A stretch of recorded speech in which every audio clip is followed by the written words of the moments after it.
099-894-987. Señoras, señores, con mucha alegría estamos recibiendo a Juan Raúl Ferreira. Si buscas un portón automático para tu casa o para la oficina, asegúrate que sea fuerte, que sea seguro, que sea práctico, que sea un SEA. Porque solo un portón SEA te asegura el mayor respaldo técnico, un service propio en todo el país y la garantía de todos sus productos. Ingresa en seaportones.uy o llama al 2601-2611. Si vas a elegir un portón, que sea un SEA. No digo que seas el único, ni siquiera digo que seas el mejor, porque eso es harto discutible. Lo que sí sostengo es que sos ideal para hablar acerca de Carlos Saúl Menem. Hola, buen día y bienvenido, Juan Raúl. Buen día, Ale, gran gusto. Sí, desde ya que ni único ni mejor. Quizás el que tuvo la oportunidad de pasar más tiempo, ¿no? Porque me agarró un periodo de 5 años de embajador en Argentina. Su segundo periodo presidencial, ¿verdad? Más o menos. Me agarró el final del segundo periodo presidencial, del primer periodo presidencial y todo el segundo. Exacto. Pero él tenía además una debilidad muy especial con Uruguay. Yo creo que otros embajadores de países quizás estratégicamente más importantes para la Argentina, para Uruguay y Argentina lo es desde ya, pero para la Argentina no tuvieron la oportunidad que tuve yo porque él tenía, sí, una debilidad, un cariño muy especial por el Uruguay y no lo ocultaba. Yo quiero despojarme para algún recuerdo, alguna evocación de tipo personal, incluso de tipo de relaciones bilaterales, de lo que él puede haber significado como modelo político. Eso es otro tema. Además, los embajadores no se tienen que meter en eso. Pero más allá de cómo se pueda juzgar su conducta como gobernante, su posición ideológica como gobernante, que no es un tema que nos competa ni a los uruguayos, ni mucho menos a quienes desempeñan cargos diplomáticos, aprovecho para expresar los mejores deseos de recuperación para nuestro embajador en Argentina, ahora que está pasando un mal momento a raíz del COVID. Sí. Pero bueno, Menem tenía esa cosa, ¿no? Hubo más de una oportunidad en que se planteaban algunos problemas complejos y era muy fácil para el embajador del Uruguay levantar el teléfono, llamar al Gordo Hernández y en pocas horas estar sentado hablando con Menem. Porque además era un estilo de gobierno muy de lineazo, de verticalazo que funcionaba muy bien. Menem no se consustanciaba, no se compenetraba en el cómo, pero una vez que definía, bueno, esto es así, la línea bajaba rapidísimamente y a un embajador se le hacía muy fácil empezar a operar entonces ya con ministros, luego con mandos medios, hasta lograr el objetivo. Pero el tema era convencerlo a él, ¿no? Uh-huh. A ver, a modo de ejemplo, hubo una situación quizá la más compleja que me tocó vivir en lo que hace las relaciones bilaterales, porque en ese momento para Uruguay era una prioridad muy importante. Se pensaba en ese momento que la hidrovía iba a funcionar realmente como tal, Uruguay, Paraguay, los ríos Uruguay, Paraná y Paraguay, como hidrovía. Y para Uruguay era estratégicamente importante que el puerto de Nueva Palmira fuera el puerto de entrada y salida de toda esa red fluvial. Para eso era fundamental el dragado de los canales Martín García. Uh-huh. En ese momento el gobierno me lo había trazado como una prioridad fundamental en las relaciones bilaterales. Recordemos, porque no todo el mundo tiene que hilar fino, vos fuiste embajador del Uruguay ante Argentina en la segunda administración de Julio Sanguinetti. Exactamente. Y entonces, bueno, ¿qué ocurrió ahí, por ejemplo? Se firmaron notas reversales, que es una instancia, un escalón más bajo que un acuerdo internacional, no requiere ratificación parlamentaria, pero obliga a los estados de la misma manera, para hacer que la financiación fuera 50% para Argentina, 50% para Uruguay, siendo que era mucho más importante, eran canales sobre nuestras costas para Uruguay que para Paraguay. Ya eso fue un éxito muy grande. Pero el ministro de Economía era Cavallo, que era cuidado de los vintenes, los macheteaba mucho. Entonces, en el proyecto de ley de presupuesto lo ignoró y no había recursos para el dragado de los canales. Estaban las notas que obligaban a ambos estados a hacerlo, pero no. Bueno, rápidamente yo le propuse a Menem una solución que era cambiar las notas reversales por otras que dijeran que financiaba un año Uruguay, un año Argentina, un año Uruguay y un año Argentina, pero que el año que le tocaba Uruguay, Argentina pidiera un préstamo para financiar la mitad de la obra en el Fonplata y el año siguiente lo mismo. Bueno, no interesa tanto el tema técnico. Lo cierto es que en minutos, después que el ministro Cavallo me dijo lisa y llanamente, el tema no me interesa, por eso no lo puse en el presupuesto. Pero ministro, tenemos notas sobre... Bueno, hable con el canciller de las notas reversales, yo no sé ni lo que es una nota reversal, me dijo. Bueno. Entonces, en el correr de máximo... A propósito, te mato si te pregunto cuál era el canciller de la época. Guido Di Tella. Guido Di Tella, exacto. Guido Di Tella, sí. Porque guardo un profundo cariño, más allá de diferencias que podamos tener del tipo ideológico, guardo un recuerdo maravilloso de Guido como ser humano, como persona, y por lo bueno que fue conmigo y con mi familia, ¿por qué ocultarlo? Pero lo cierto es que el propio Di Tella quedó sorprendido porque después que bajó la línea del presidente diciendo arreglen esto, en menos de 24 horas estaban todos los mecanismos financieros para que con una arquitectura, una ingeniería que había diseñado yo ahí, que más o menos acabo de descifrar, estuvieran los recursos y se empezaran las obras en tiempo y forma. Y eso era normal cuando se trataba de Uruguay. La única cosa, él erró con Uruguay y conmigo especialmente, fue un momento que recuerdo que me dijo, ¿cuántas horas pasamos a la semana juntos? Yo calculé y no tenía idea, porque realmente era muy raro, por ejemplo, que pasar una semana sin que él fuera a almorzar a la mesa de casa, ¿no? Lo que no es habitual de un presidente en una embajada. Entonces le digo, no sé, muchas horas, y tenemos muchas cosas, y ojalá pasemos más. Me dice, tienes que aprender a jugar al golf. Porque yo con el embajador de Filipinas paso 11 horas a la semana y no tengo de qué hablar, me aburro como loco. Bueno, pero lo cierto es que ahí le erró.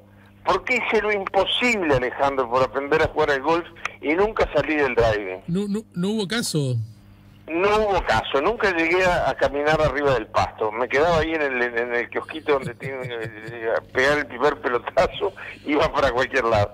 Pero salvo eso, más o menos tenía una intuición bastante desarrollada. Pero hablando de eso ya en un tono más informal y cómico, pero en el fondo a mí me parece muy profundo, muy lindo.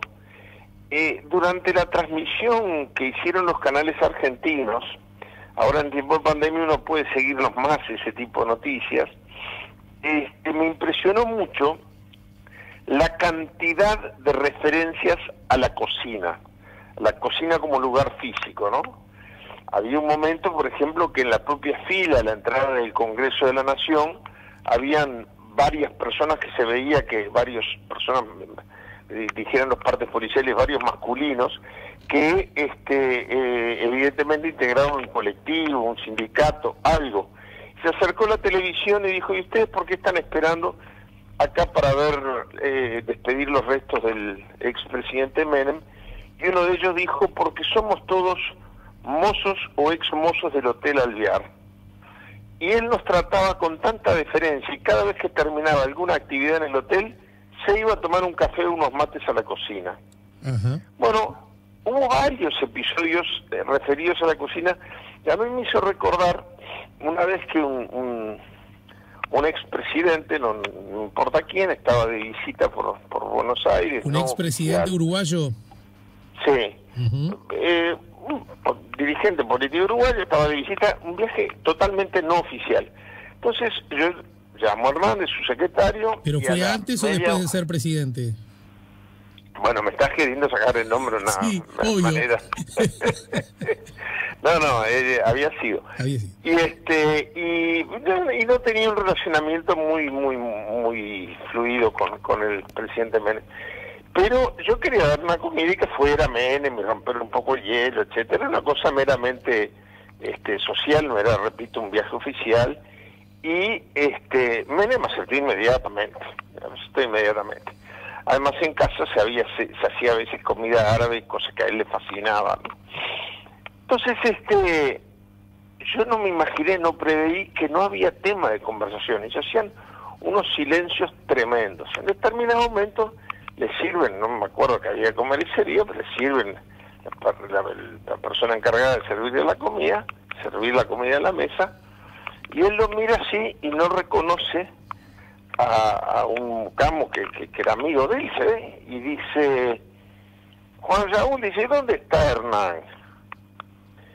Entonces a mí me llamó la atención, ¿no? Porque si visitaría embajadas, mesas, y le digo, no, está haciendo una suplencia en la cocina porque nos quedamos sin cocinero, la verdad, pero me pareció un tema rarísimo para tratar con el presidente de la nación. Dice, bueno, menos mal, dice, porque la embajada del Uruguay sin Hernán no es la embajada del Uruguay, ¿no?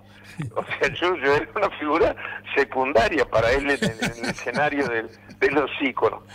Terminó el almuerzo, yo me acordé con tantas referencias que se hicieron al tema, y se levantó de la mesa y fue derechito a la cocina, y dijo, Hernán, que era chileno, Hernán, dice, menos mal que me dijeron que estabas aquí, porque si no, esto no sería la embajada del Uruguay, se sacaron una foto juntos, etcétera. Yo pienso, ese hombre, chileno pero ciudadano argentino también, habrá muerto menemista, bueno, quizás vive todavía, pero morirá menemista. Y muchas de las expresiones de dolor popular que se veían ayer respondían a ese tipo de episodio, la gente testimoniaba ese tipo de actitudes que tenían valor porque a él le salían muy naturalmente, no era artificial, se notaba que no era fingido, que no era la demagogia para la foto, que era la manera como él había sido gobernador de La Rioja, luego 2 periodos presidente de la Argentina. Sí. Pero creo que, repito, será discutible la política del peso por un peso, un dólar, será discutible las relaciones carnales de mi amigo Di Tella con los Estados Unidos, todo eso será polémico y lo juzgará la historia. Pero para el Uruguay fue un presidente que hizo que nuestro pequeño gran país estuviera siempre primero en la agenda y siempre resultaba fácil negociar porque para Uruguay, así como no podía esperar de él grandes ganancias, tampoco grandes pérdidas, y la prioridad entonces era darle una mano era muy de tradición, de tronco artiguista en esa visión de la región, ¿no? Eso me permitió a mí, y lo puedo decir porque no es pompa, sino todo lo contrario. Yo no necesitaba ser un gran embajador para poder exhibir grandes éxitos. Bastaba con la voluntad del presidente Menem. Vino durante los 5 años que yo fui embajador, vino 6 veces al Uruguay. Recibí otras tantas veces al presidente Sanguinetti y repito, era muy difícil que pasara un mes sin que él estuviera en casa y que pasara una semana sin que nos viéramos 1 o 2 veces. Así tenía en su agenda de afectos al Uruguay el presidente Menem. Yo confieso de todas maneras, lo digo con toda sinceridad, que me sorprendió tanto del punto de vista de la formalidad del Estado como de la participación popular, que un presidente que parecía que en sus últimos... Yo creo que él no se imaginó que se le iba a despedir de la manera como se le despidió. ¿Te llamó la atención, por decirlo de algún modo, el alto entusiasmo y reconocimiento? Me llamó mucho la atención, sí. Tanto las pompas de Estado, seguido del duelo nacional, como la cantidad de gente, a pesar de las inclemencias del tiempo, que salió a la calle, incluso a pesar de la pandemia, cuando iba avanzando el cortejo fúnebre, se veían ambos lados de las amplias avenidas, un trayecto largo porque lo enterraron en el cementerio musulmán, repletas de gente despidiéndolo. Creo que él mismo no se debe haber imaginado, porque bueno, a veces ocurre en la vecina orilla que los mismos periodistas que los denostaron muy duramente hasta el último día de su vida, bueno, cantaban loas e himnos a través de los distintos canales privados y públicos de televisión. Sí, naturalmente que hablar de Menem, sobre esto quisiera también escuchar tu opinión.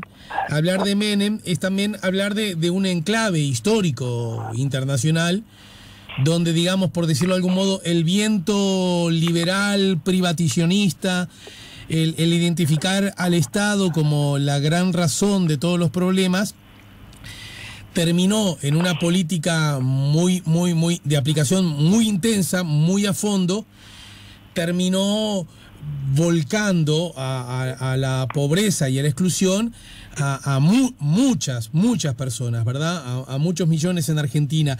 Y en ese sentido, también esto implica como una mirada muy crítica que muchos tienen acerca de su gestión presidencial, ¿no? Sí. Después hubo cuestionamientos incluso de conducta personal muy duros. Él murió de 90 años siendo senador para poder mantener la inmunidad parlamentaria. Eso es un dato de la realidad, porque tenía muchísimas causas abiertas. Y también el estilo de relación con los Estados Unidos, creo que no tuvo precedentes ni seguimientos posteriores. Él llamaba, su canciller llamaba, Ditela, llamaba las relaciones con Estados Unidos relaciones carnales. Sí. Y me acuerdo como esa frase fue muy emblemática, ¿no? Claro, tan emblemática que me acuerdo que a mi madre le impactó tremendamente que cuando yo renuncio para regresar al Uruguay, porque se venían tiempos electorales, me condecoran, incluso ahí, muy de Menem, ¿no? Una violación al protocolo tremenda, porque la condecoración que me otorgó no corresponde otorgarla a embajadores, sino a jefes de Estado, pero era una manera de expresar una vez más calidez. Y me acuerdo, tan emblemática era la frase de las relaciones carnales con Estados Unidos, que al imponerme la condecoración el canciller Ditela dijo: las relaciones con Estados Unidos serán carnales, pero con el Uruguay en los últimos 5 años han sido incestuosas, ¿no?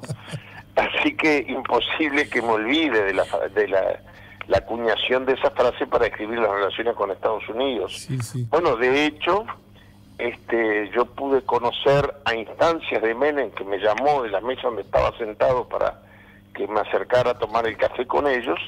Pude conocer al presidente Bill Clinton y su esposa Hillary, porque viajaron y estuvieron 5 días, totalmente inusual para una visita presidencial en Buenos Aires durante el segundo mandato de Menem.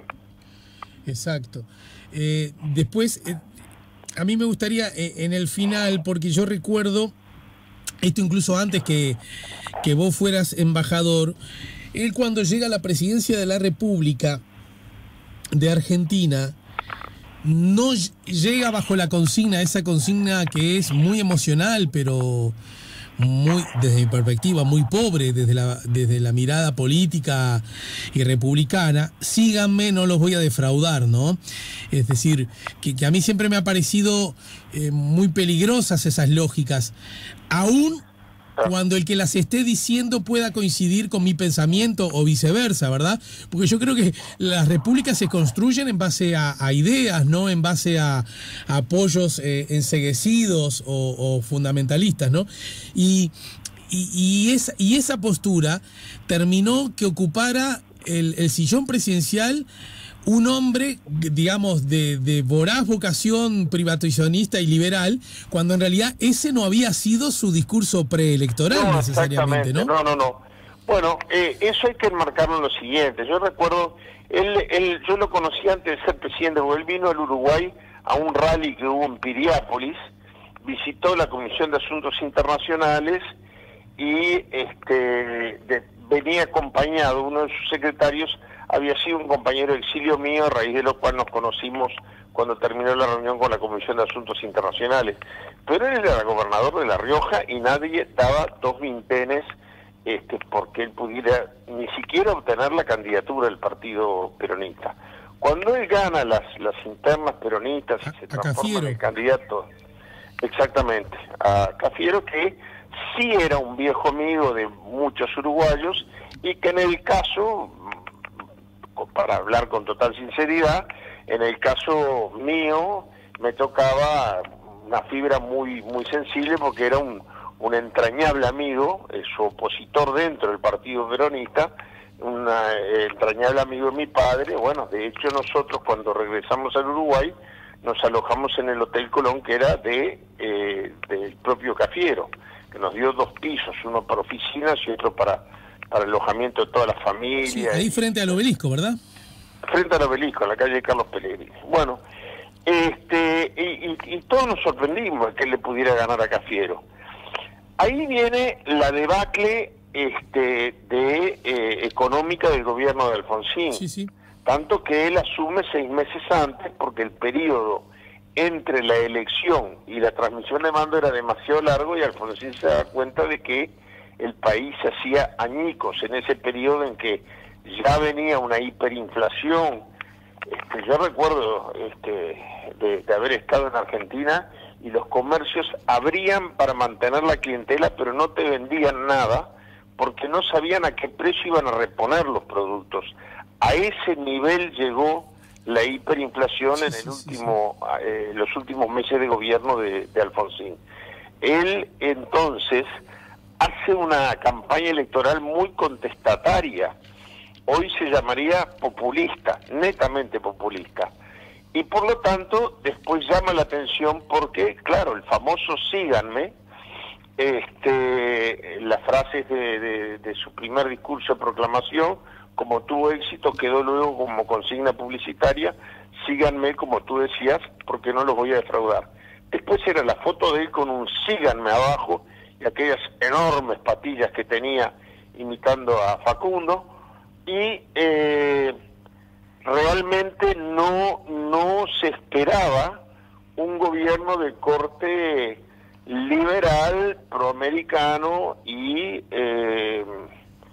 más que poco estatista, yo diría desarmador del Estado. Pocas veces en la historia de Argentina se privatizaron tantas cosas. Ahora, eso lo pudo hacer por el enorme, por cómo había concentrado en su persona el poder. Pero lo que tú dices es exacto, y bueno, y eso lo tendrá que analizar mucho la historia. Él ganó con un discurso populista y gobernó con una plataforma netamente, yo te diría que de los primeros experimentos netamente liberales, neoliberales, sí. Después del Augusto Pinochet en Chile. Y en todo caso, digamos que también otro asunto que luce como una mirada que es muy crítica, por lo menos de muchos sectores, admito, yo como ciudadano incluido, tiene que ver con que el indulto a la junta militar que había sido condenada a prisión perpetua durante el gobierno anterior, el de Raúl Alfonsín, también fue un asunto sobre el cual, si bien tenía derecho constitucional, no fue un asunto del cual hubiese hablado o avisado que iba a ocurrir, ¿no? No, él lo armó con mucha picardía porque era su quinta esencia, pero además Alfonsín se había montado en el juicio de las juntas también en una cosa que tenía una doble mirada desde mi punto de vista peligroso, que era la famosa teoría de los 2 demonios inventada por Estados Unidos y la doctrina de seguridad nacional. Sí, se violaron los derechos humanos, pero también había una guerrilla que violaba los derechos humanos, entonces se equiparaba al Estado con Sí, claro, los claro. grupos privados. Bueno, entonces, recordemos que en época de Alfonsín fueron presos también muchos dirigentes montoneros, algunos porque tomaron las armas y otros porque se suponía que eran simpatizantes. El gobernador Obregón Cano de la provincia de Córdoba estuvo preso hasta la amnistía de Menem. Claro. Entonces, detrás de la amnistía de la teoría de los dos demonios de Alfonsín, él hace la inversa, él hace un indulto a los militares, salvo la junta militar, que quedó expresamente excluida, Videla, Macera y, bueno, llevó el demonio, como se llamaba, el de la Fuerza Aérea, el de la Marina, perdón, pero él excluye la junta que da el golpe de Estado y decreta una amnistía para, entre comillas, ambos bandos, y por lo tanto disimula la amnistía a los militares, lo que él llama el decreto de pacificación, y recorrió el país con esa bandera: yo pacifico el país, miremos para adelante, etcétera, etcétera. Pero sí, desde ya que yo creo que en las relaciones con Uruguay no va a haber ninguna mirada crítica, porque no recuerdo ningún acto que nos haya perjudicado. Cuando lo hubo por parte del Ministerio de Economía, él se encargó de repararlo sistemáticamente. Pero en cuanto a el juicio que merece su mandato como 2 veces presidente constitucional de la Argentina, va a dejar abierta para los historiadores una mirada crítica muy importante.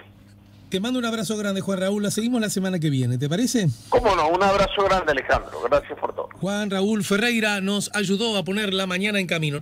Si buscas un portón automático para tu casa o para la oficina, asegúrate que sea fuerte, que sea seguro, que sea práctico, que sea un SEA. Porque solo un portón SEA te asegura el mayor respaldo técnico, un service propio en todo el país y la garantía de todos sus productos. Ingresa en seaportones.uy o llama al 2601-2611.